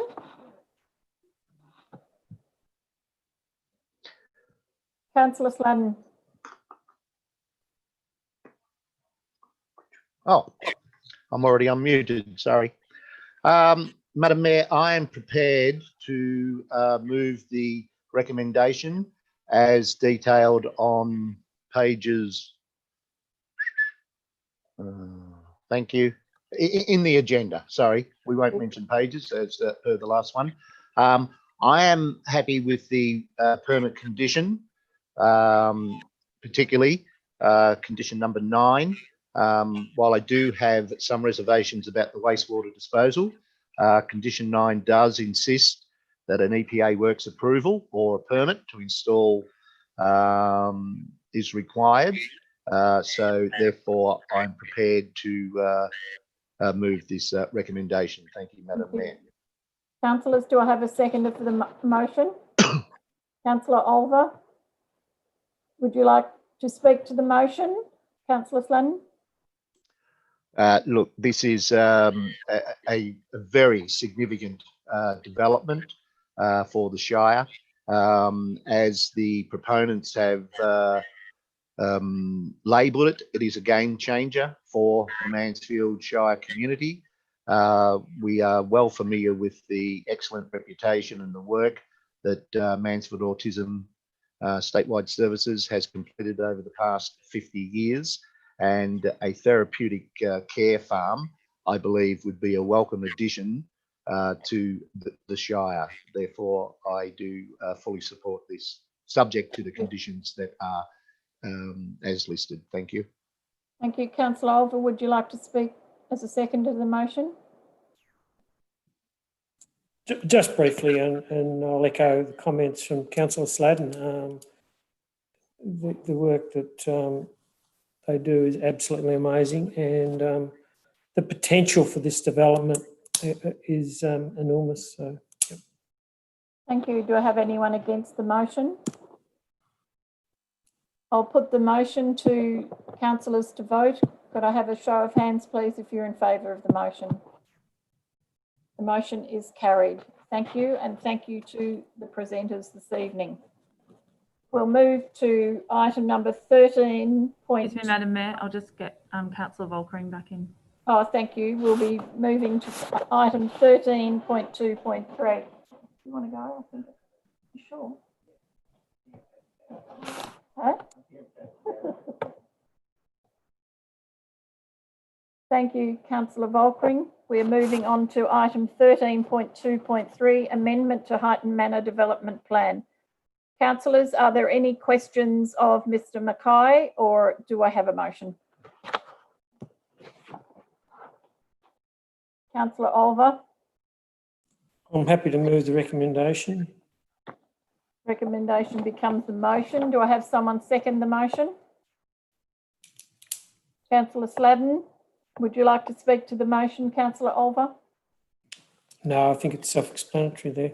Thank you. Councillor Sladden?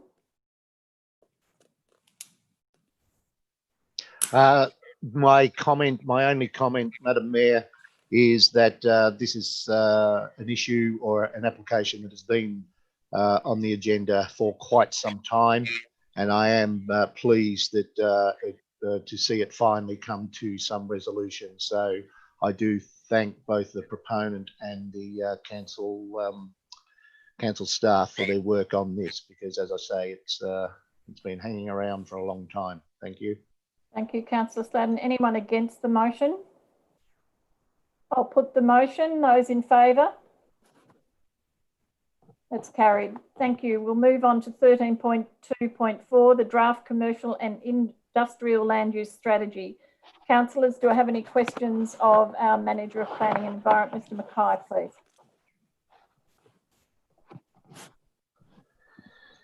Councillor Sladden.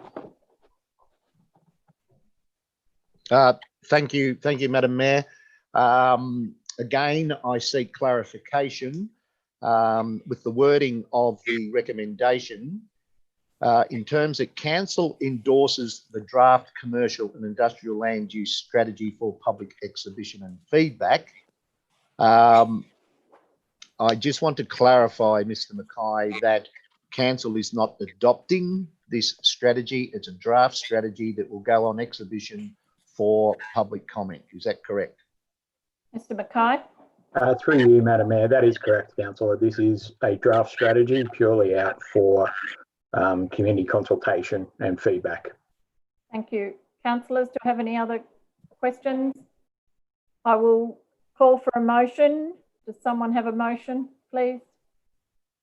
Councillor Westendorf, Councillor Sladden. Councillor Westendorf, would you like to speak to it? No, we've had the benefit of seeing some of this beforehand, and I think that this is appropriate now. And I do note the dates that this is going to happen after the caretaker period. Thank you. Councillor Sladden, would you like to add anything further? Yes, I would, Madam Mayor. Again, I'm particularly pleased to see that the strategy does support a future rezoning of the Bonnydoon Hotel into a commercial land use zone to support long-term development that can only benefit the Bonnydoon community and certainly fits in with the Lake Eildon master plan. But also, again, it corrects an anomaly where currently it is zoned in a farmland. So anywhere we can clean up these zoning anomalies, I'm certainly in favour of. Thank you. Thank you, Councillor Sladden. Anyone against the motion? If not, I'll put the motion. Those in favour? Carried. Thank you. We'll move on to 13.2.5, the Statutory Planning Services Review. If councillors have any questions of our General Manager, Infrastructure and Planning, Kirsten Alexander. Councillors, any questions? If not, do I have a motion, please? Councillor Volkring, seconder. Councillor Sladden. Councillor Volkring, would you like to speak to the motion? Thank you, Madam Mayor. No, I, however, would like just to acknowledge all those people, particularly those locals involved in the planning industry, for their feedback to this review. I think it's been excellent. Good outcome. Thank you very much. Councillor Sladden, would you like to speak? Thank you, Madam Mayor. My only comment is that I'm pleased to see this as a forward-looking plan to improve our planning services to Mansfield, current and prospective Mansfield users. Thank you. Thank you. Anyone against the motion? I call for those in favour. Motion is carried. Thank you. We move on to 13.2.6, the variation to the Community Joint Agreement with the Minister for Education and Mansfield Secondary College for the multi-purpose playing field. Any questions of Ms Alexander, please?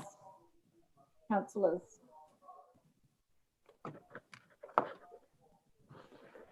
If not, do I have a motion, please?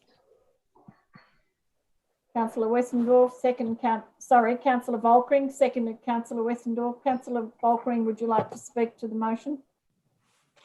Excuse me, Madam Mayor, sorry, just a point of order there. We need the councillor to read the motion before it's seconded, please. Sorry, would you do that, Councillor Volkring, please?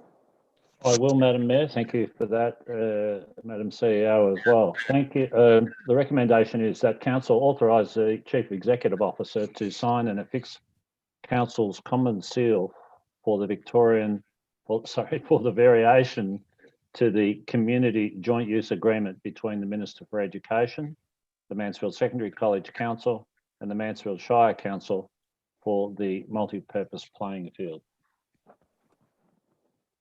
Thank you. So, Councillor Westendorf, you second that motion, is that correct? Thank you. Councillor Volkring, would you like to speak to the motion? No, thank you, Madam Mayor. I think it's fairly self-explanatory. No, just to say that I think it's great that we've been able to get to that point of having an agreement like this, because I'm sure that there was a minefield to be navigated in drawing it up. Thank you. Anyone against the motion? I'll put the motion. Those in favour? Carried. Thank you. We move on to, let me have a look.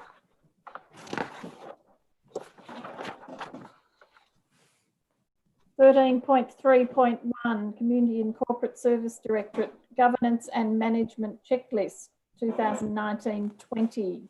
Councillors, do we have any questions of Ms Kane, please? Mrs Kane.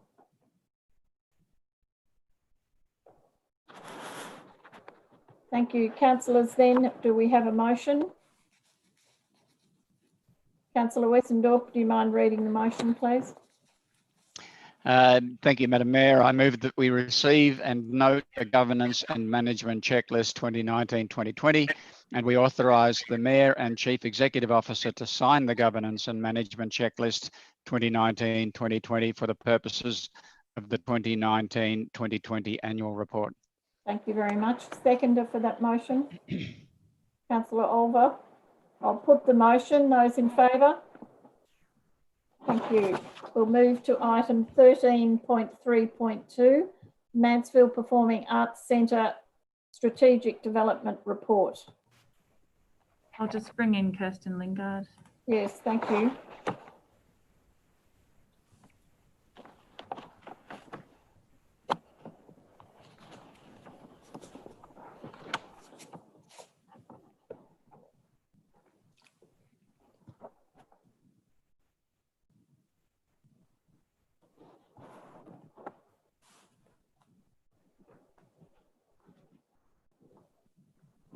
Lingard. Yes, thank you.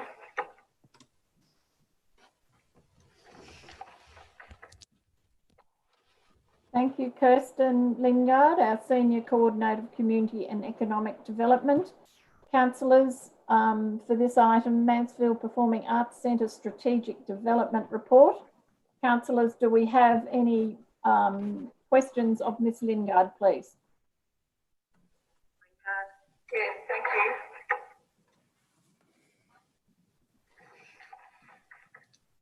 Councillors, any questions? So do I have a motion, please, councillors? And that, whoever moves the motion, do you mind reading it out, please? Councillor Sladden. Thank you, Madam Mayor. The recommendation is the Council 1, receive the strategic development plan for the Mansfield Performing Arts Centre. 2, formally appoint 2 persons to represent Council on the Mansfield Performing Arts Centre Committee of Management, these being Council's Chief Executive Officer, Ms Kayleen Conrick, and Community Development Officer, Kira McDonough. 3, request that the Mansfield Performing Arts Centre Committee of Management review the strategic development plan and report back to Council on how the committee plans to progress the implementation. And 4, authorise the Chief Executive Officer to enter into discussions with the Department of Education and Mansfield Secondary College to amend the joint use agreement. Thank you, councillors. Do I have a seconder for the motion? Councillor Volkering. Anyone against? Councillor Sladden, would you like to speak to the motion? Thank you, Madam Mayor. The Performing Arts Centre, as we all know, was developed with community, local government, that is council, state government, in terms of the Department of Education. It was a fantastic partnership 20 years ago. Obviously, over the time of the operation of the Performing Arts Centre, it appears that it has been clouded in terms of the governance of the facility, and this does need to be cleared up. And hopefully, the review of that will enable that to happen. And given that the use of the facility by the secondary college is likely to diminish quite considerably with the construction of the new dual court multi-purpose stadium, it's important that this valuable performing arts facility does get attention and does get the use by the community and hopefully from visiting artists. Thank you, Madam Mayor. Thank you. Councillor Volkering, would you like to speak to the motion? Thank you, Madam Mayor. Really, just to echo Councillor Sladden's comments once again, but I think this recommendation as put does provide a pathway forward and does help address a number of issues that we know are not leading to maximum use of this facility, and one that we we rightly need to protect here in Mansfield. So I'm supportive of the recommendation. Thank you. I'll put the motion. Those in favour? The motion is carried. Thank you, Ms Lingard, for joining us. We move on to 13.3.3, the Digital Transformation Strategy 2020 to 2024, and we wait on our Manager Business and Performance, Mandy Kinnersley, to join us.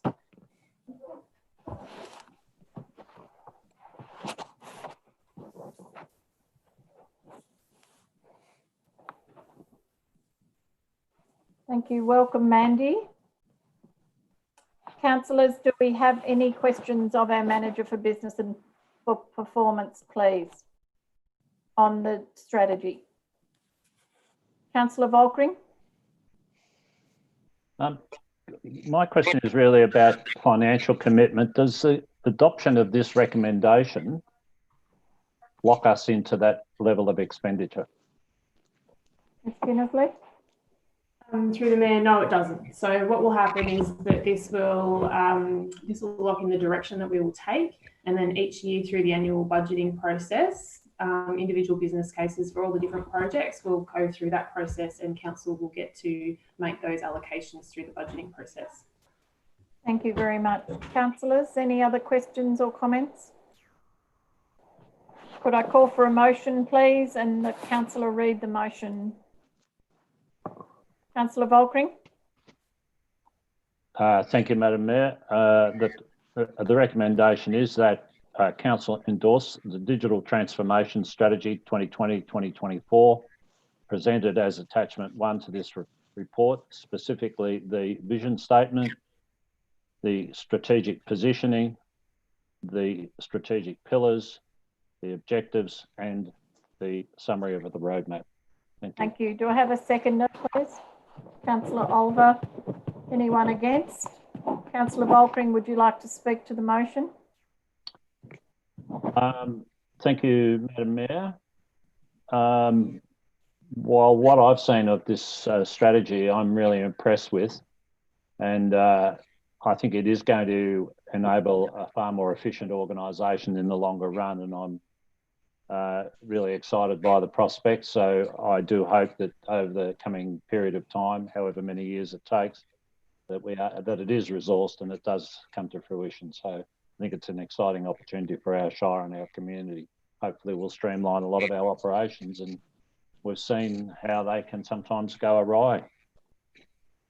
Thank you, Councillor Volkring. Councillor Olver, would you like to speak to the motion? Thanks, Madam Mayor. Yes, I'm really excited by this strategy. The possibilities are fantastic.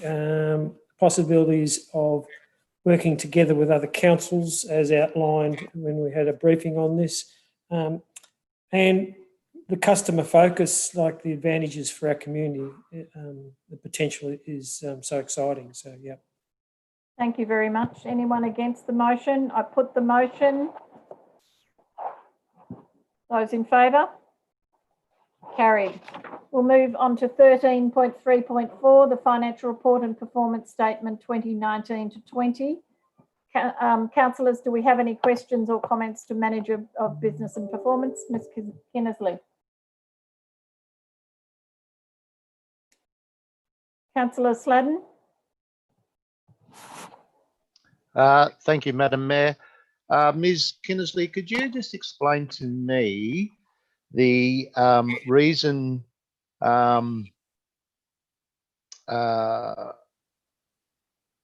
that you have decided that we don't remove the cash reserves from the audited statements? Ms Kinnersley? Can I just clarify, you're referring to the Waste Management Reserve? Correct.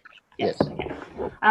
So I think it's really important for council to be transparent with the community about where we've over or under recovered in regards to our waste charge.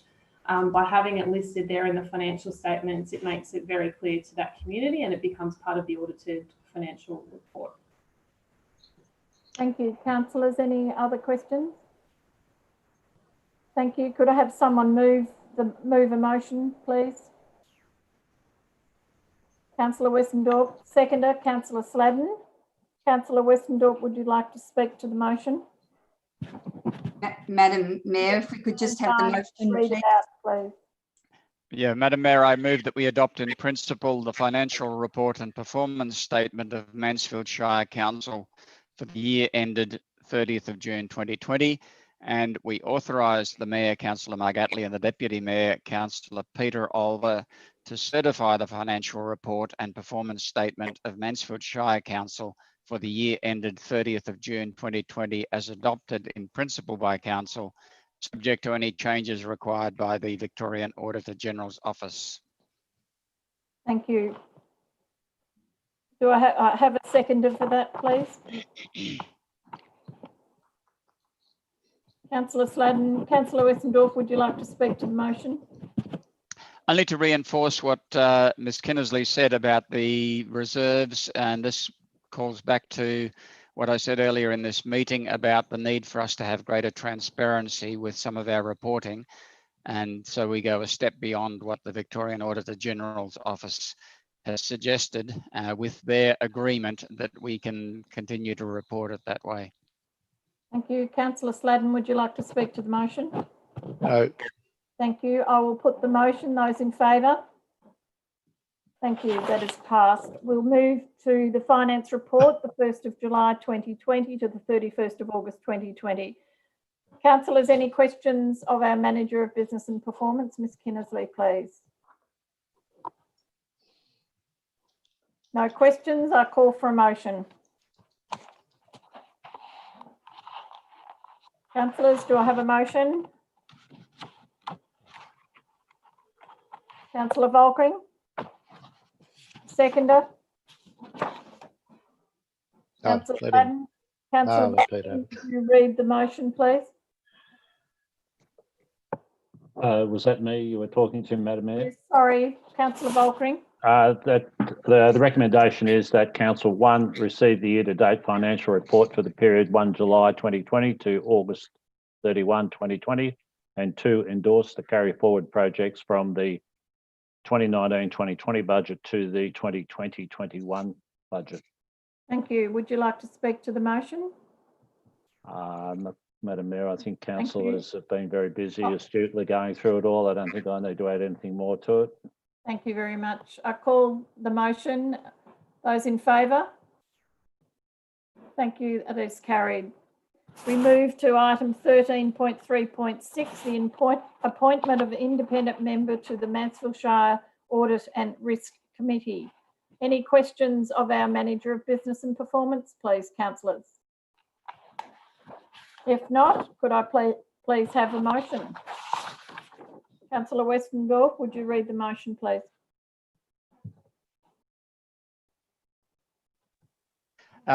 Yes, Madam Mayor, I move that we appoint Ms Mo Lee Ng as an independent member of the Audit and Risk Committee for a term of 3 years, commencing 13 November 2020. That we write to all the applicants to inform them of Council's decision and thank them for their applications, and that we thank Ms Katie Lockie for her service to the Audit and Risk Committee during her 12-month term. Thank you. Could I have a seconder for that motion, please? Councillor Volkring. I put the motion. Those in favour? Thank you. It's carried. Thank you, Ms Kinsley, for your attendance to the meeting.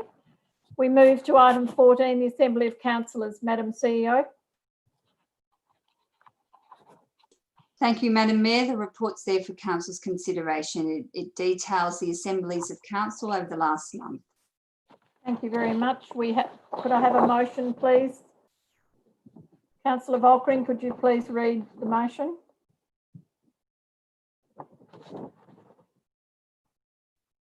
Sorry, Madam Mayor, I had trouble finding the unmute button.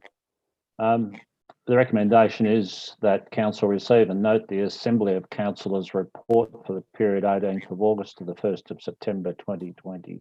Thank you. Could I have a seconder of that motion, please? Councillor Olver. I'll put the motion. Those in favour? Carried. Thank you. We move to item 15, which is Council Resolutions Register. Madam CEO.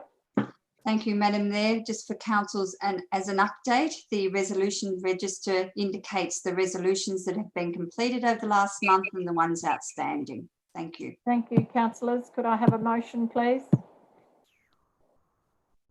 Councillor Volkring, Councillor Westendorf.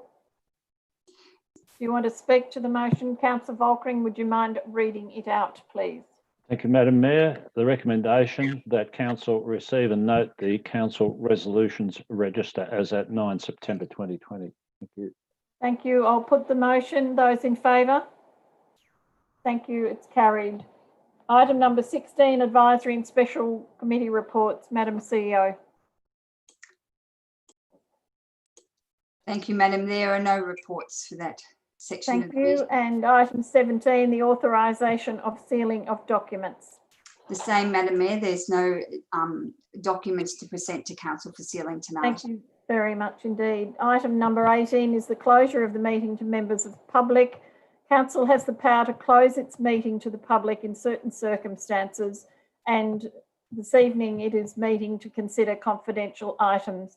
On closing the meeting, I would like to thank all our presenters this evening, council staff who've worked tirelessly on this, and also Radio Mansfield, who have been excellent in recording and putting our meetings across to the community. So thank you so much.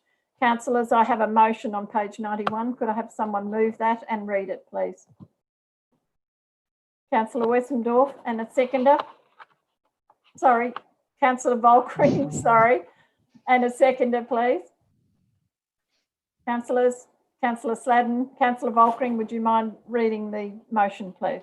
Madam Mayor, the recommendation that the meeting be closed to members of the public under section 66 2A of the Local Government Act 2020 to consider confidential information as defined by section 3(1) of the Local Government Act 2020 as A, council business information, being information that would prejudice the council's position in commercial negotiations if prematurely released. Thank you. I put the motion. Those in favour? Thank you. It's carried. Thank you. We'll have a couple of minutes while we bring in new people for these items. Thank you very much. Are you sure you're okay? Yeah.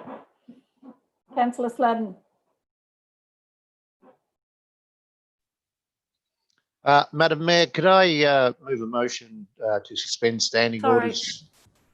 Can I move a motion to suspend standing orders so we can have a rest break? Okay, thank you. Could I have a seconder for that, please? Councillor Olver, 2 minutes. Put a slide up, Mandy.